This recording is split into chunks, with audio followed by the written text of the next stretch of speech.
Assalamualaikum warahmatullahi wabarakatuh. Perkenalkan, nama saya Ade Oktarino.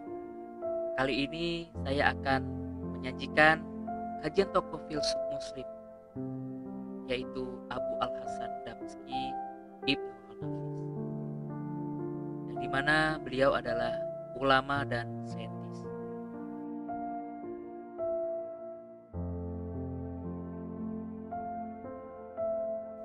Ibnu An-Nafis merupakan orang pertama yang secara akurat mendeskripsikan peredaran darah dalam tubuh manusia.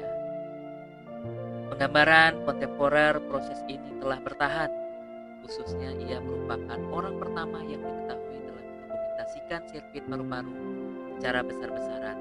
Karyanya tak tercatat sampai ditemukan di Berlin pada 1924.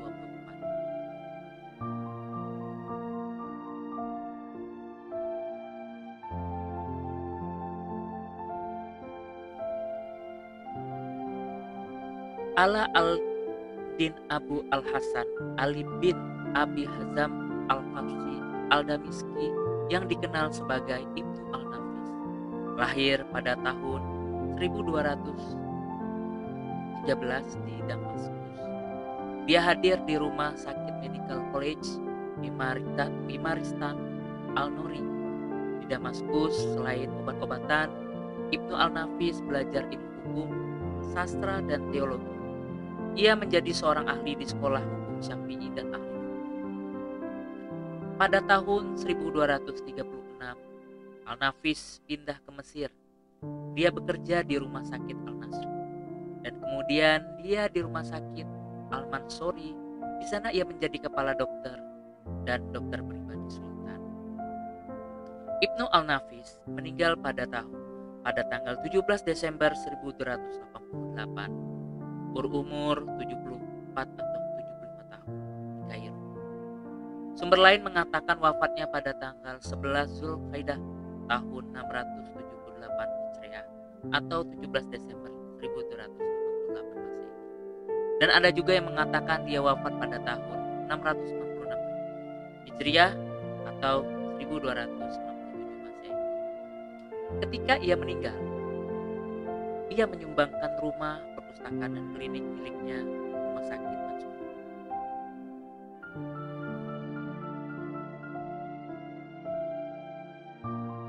Yang paling tebal dari buku-bukunya adalah Al-Samil Al-Tib yang direncanakan menjadi sebuah ensiklopedia yang terdiri dari 300 volume.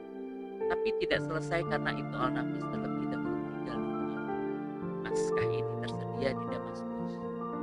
Bukunya tentang oftalmologi sebagian besar adalah hasil karya asli dari Ibnu Al-Nafis. Bukunya yang paling terkenal adalah Ringkasan Hukum, Mujaz Al-Qanun. Buku terkenal lainnya adalah tentang efek diet kesehatan, berjudul Kitab Al-Mukhtar fi Al-Hakiyah. Al-Risalah Al-Kamiliyah fil Sirah Al-Nabawiyah diterjemahkan di barat dengan judul Theologus Autodidactus. Ia juga menulis sejumlah komentar pada topik hukum dan kedokteran.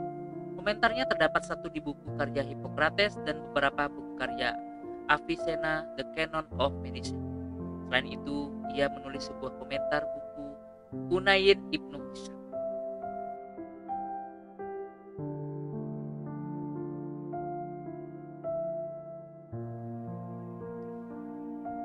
Syarh Tasri Al-Qanun, sebuah buku yang berisi kumpulan dari buku pertama dan ketiga dari buku Al-Qanun, karya Ibnu Sina yang membahas tentang anatomi. Dalam buku Syarh Tasri Al-Qanun ini, Ibnu An-Nafis menguraikan apa yang ditulis oleh Ibnu Sina di dalam buku Al-Qanun, serta menyebutkan beberapa kesalahan Ibnu Sina. Buku ini telah menguatkan penemuan Ibnu An-Nafis tentang sirkulasi darah kecil sebagaimana yang kita paparkan sebelumnya. Al-Mujad fit At-Tib. Buku ini merupakan ringkasan dari buku Al-Qanun karya Ibnu Sina. Ibnu An-Nafis membagi buku ini kepada 4 bagian. Pertama, kaidah-kaidah kedokteran atau teori dan praktek. Kedua, makanan dan obat-obatan. Ketiga, penyakit organ tubuh. Keempat, penyakit yang umumnya menjangkiti semua organ tubuh, yaitu pada Syarh Mufradat Al-Quran, Al-Muqsid fil Al-Qul, Tafsir Al-Ilal wa Asbab Al-Amran. Al-Mukhtar min Al-Haqdiza, Mausu Asy-Syamil fi Atib ketika hendak menulis buku ini. Ibnu An-Nafis berniat menjadikannya sebagai buku referensi besar yang mencakup 800 juz. Namun, belum lagi buku tersebut rampung dan hanya tinggal 80 juz lagi, dia telah menemui ajalnya. Meskipun demikian, apa yang ditulisnya menunjukkan kedalaman ilmu dan kecemerlangan pemikirannya.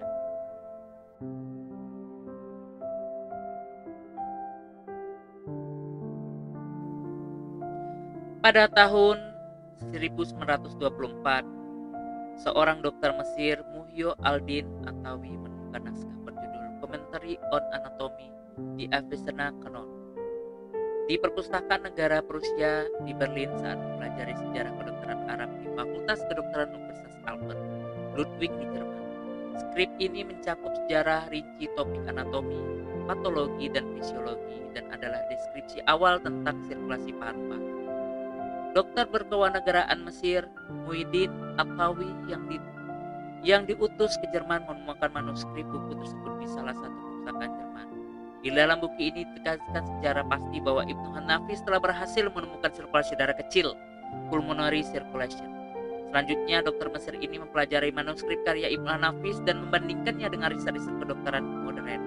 Hasil kajiannya dia tuangkan ke dalam sebuah buku yang berjudul Ad-Daurah Ad-Damawiyah Tab'an lil Al-Qurashi.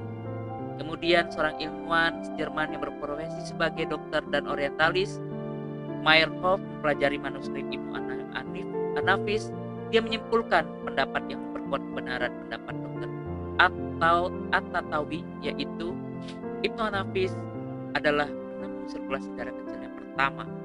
Demikianlah Ibnu An-Nafis mendapatkan pengakuan secara resmi telah sekian lama dia tidak diakui.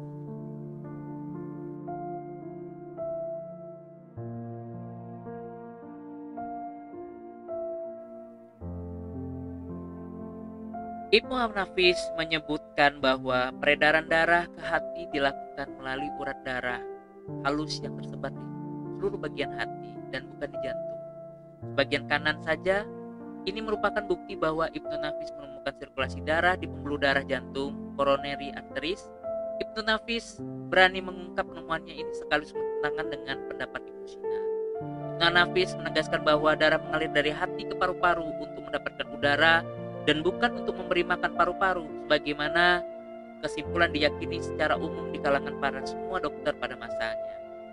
Ibnu An-Nafis menyebutkan adanya hubungan antara urat darah halus dan pembuluh darah di paru-paru yang berfungsi mengalirkan darah. Akan tetapi, penemuan ini diklaim oleh seorang dokter Italia, Matteo Colombo, pada tahun 1916-1959 sebagai penemuannya. Ibnu An-Nafis berkesimpulan bahwa pembuluh darah pada kedua paru-paru hanya berisi darah saja, dan dia menafikan adanya udara di dalamnya atau andapan sebagai yang diyakini oleh Gilenius. Ibnu An-Nafis menyebutkan bahwa dinding urat darah halus pada kedua paru-paru lebih tebal daripada dinding pembuluh darah, karena ia terdiri dari dua lapisan. Namun yang sangat disayangkan, sejarawan Eropa mengatakan bahwa ini ditemukan oleh Serveto.